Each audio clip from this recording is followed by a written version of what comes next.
ரியாக்டில் use பார்த்தீங்கன்னா மற்ற react hooks மாதிரி தான். பட் இதில் என்ன டிஃப்ரென்ஸ்னால் இது வந்து ரியாக்ட் அப்ளிகேஷனில் சைட் எஃபெக்ட்ஸை மேனேஜ் பண்ணுறதுக்காக நம்ம யூஸ் எஃபெக்ட் யூஸ் பண்ணுவோம். ஃபார் எக்ஸாம்பிளுக்கு நம்ம வந்து ஒரு ஏபிஐ கால் போகணும், ஒரு ஸ்டேட் சேஞ்ச் ஆகும்போது ஒரு ஏபிஐ கால் நடக்கணும்.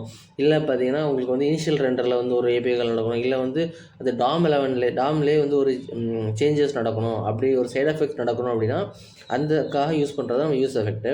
ஸோ அதோட பேசிக் சின்டாக்ஸ் பார்த்திங்கன்னா இதுதான். இதில் பார்த்திங்கன்னா வந்து ஒரு கால் யூஸ் எஃபெக்ட்டுக்குள்ளே ஒரு call back function comma dependency array. So இந்த இடத்துல நீங்கள் டிபெண்டன்சி அரே கொடுக்காமலும் இருக்கலாம். கொடுக்காம இருந்தீங்கன்னா இது இன்ஃபினிட்டாக ரன் ஆகிட்டே இருக்கும். ஸோ இதில் எம்டி டிபெண்டன்சி அரே கொடுத்தீங்கன்னா இது இனிஷியலி ஃபஸ்ட்டு டைம் மட்டும் இது ரன் ஆகும், அதுக்கப்புறம் ரன் ஆகாது.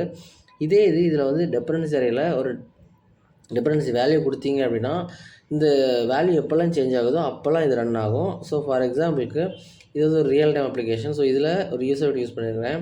இதில் எப்போல்லாம் F1 நம்பர் சேஞ்ச் ஆகுமோ அப்போல்லாம் பார்த்திங்கன்னா ஒரு ஏபிஐ கால் நடக்கும், விச் இஸ் இந்த ஃபெச் ஃபங்க்ஷன் தான். அந்த ஃபெச் ஃபங்க்ஷனுங்கிறது நத்திங் பட் இது ஒரு ஏபிஐ கால். ஸோ இது இந்த ஃபங்க்ஷனு இது வந்து அகைன் ஒரு ஏபிஐ கால் தான் போகும். ஓகேவா?